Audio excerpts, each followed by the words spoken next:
Good afternoon. So, it's a little bit weird to do this. Number one, because I've never done anything like this before, and number two, because I really don't like the sound of my own voice, particularly on recording.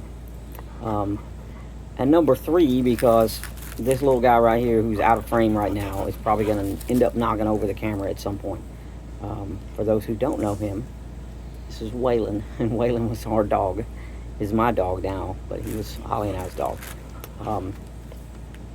So this is going to be the inaugural, I guess, episode of what I had dreamed of doing, which is a podcast about grieving and about recovery from grieving and about moving on with life and memories and healing and all those things that I'm trying to do right now as I mourn the loss of my beautiful wife, Holly, who died on December 11th of 2024.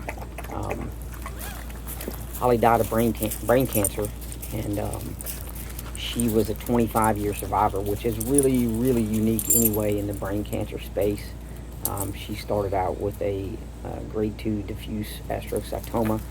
A number of years later, when the WHO, or the World Health Organization, made some changes to the titling and how they classify brain tumors, she would have had what was considered a diffuse glioma, grade 2, and at her final recurrence, it had crossed over midline, meaning it went from one hemisphere of the brain to the other, and transitioned into a grade 3, and it was very aggressive, and it ended up taking her life after about 9 days of hospice care in December of 2024. And since that time, I've, for lack of a better term, been an absolutely broken man. It's been very, very hard to recover from this, and I had suffered a lot of loss in my life prior to this. I lost my mother and my brother in the span of about 3 years apart, and then a couple of years after Scott died and my brother, I lost my wife. So all of them in a really, in what I would consider a small space, small timeline. And in addition to that, the type of work that I chose in my life, between being in the Marine Corps and then 30 years, actually 31 years in law enforcement, gave me a lot of things to grieve over as well. A lot of trauma, a lot of pain, a lot of death to look at. And Holly's death is the one that opened the floodgates for me. And it may not be the same for you. It may be something completely different, but grief is going to strike us all. And so what I hope to do with this particular, I guess, podcast, I don't know how many episodes we'll do. I don't know how many times I'll do this. But what I hope to do is talk about how grief works, at least how it worked for me. That you don't necessarily have to follow the quote unquote the 5 stages of grief. You don't have to do that. I didn't do it. I didn't have any disbelief. I didn't have any anger. I knew I was right there when she took her last breath. So for me, it's just really been about finding peace and joy again, finding life again, as I know she would want me to do, but it's a lot of times easier said than done. So we'll talk about those things.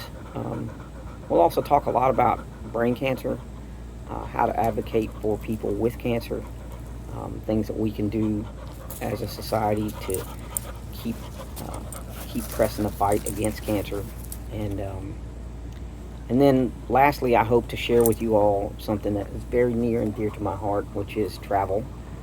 Holly and I bought this travel trailer, which you can't really see behind me, but it's a small travel trailer that we bought after we took a trip to Mount Rushmore in South Dakota. We rented a RV and drove it across the country to South Dakota, and it was like driving a tumble bus, and it was very challenging. And then, of course, when we got there, we didn't have a car, so we had to go rent a car and all these other things. But what we learned is that we wanted a travel trailer, and we had done a lot of traveling prior to that together, during the course of our marriage and our life together. And one thing Holly did was she kept travel journals, and I recovered. Of course, I don't want to say recovered. That's a stupid word, but in going through some of her belongings over the course of the last year or so, I found all her travel journals. And one of the things that she wrote in the travel journals was every state park in Georgia. And so that is something that she and I had talked about, and we didn't do very many. I think we only did 2 together. And the last trip that we took was actually out of state. It was to Outer Banks, North Carolina. Holly had a dream to see the wild horses of Corolla, and so I took her in July of 2024, and she was sick. She was really struggling, and but the beauty of the Outer Banks and the time we got to spend together was really important, and the photos that I have from that are important and dear to my heart. But we never got to do all of the state parks, so after she died, I was going to sell the trailer, and I didn't really know what I was going to do. One second. Waylon, sit. All right, good boy. Waylon gets a little antsy in his pants. So,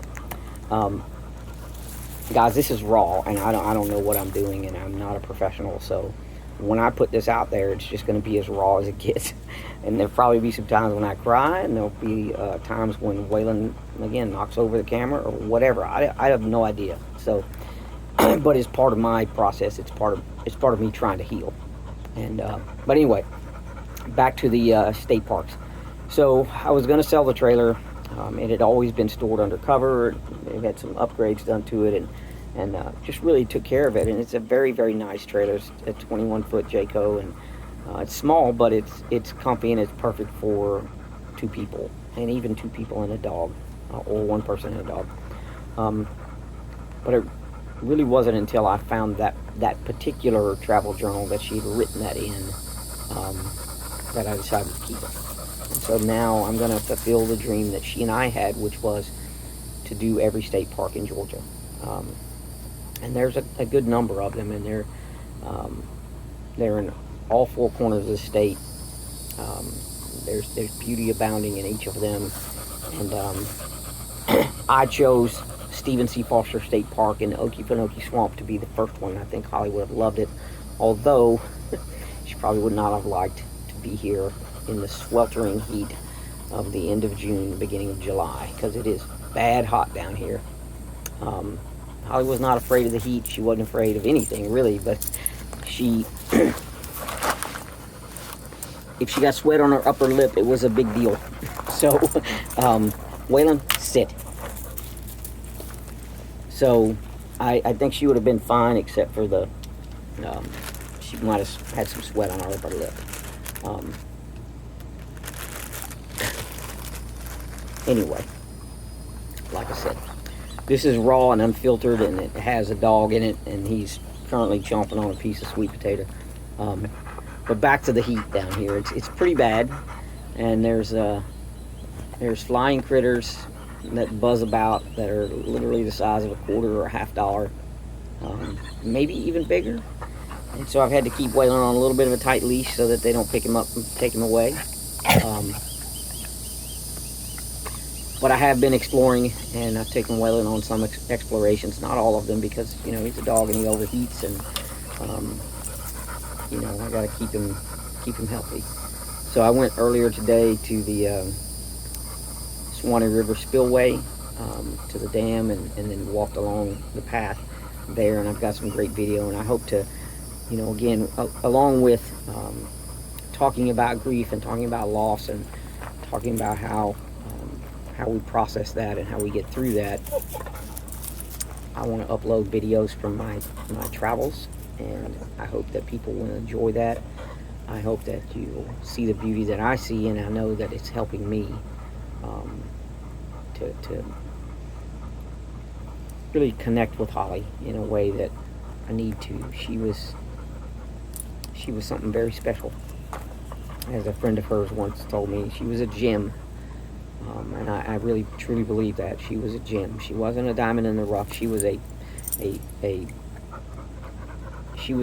beautiful gem plucked from the earth, and she sparkled, and she walked into a room and she lit it up, and She was beautiful and brilliant and courageous and loving and all of the things that anyone could ever want in a wife. She was, and the mere fact that she chose me to spend her life with is something I'll never forget, and I will always be eternally grateful for that. So, welcome to the inaugural Holly's Heroes podcast. I don't know how often I'll do this. I don't know where it's going to go, but I hope you'll join me on my journeys as I travel around the state and I look at the beauty in all of our state parks and different sites, and as I find my way on this journey of healing and love. I hope to see you soon. Goodbye.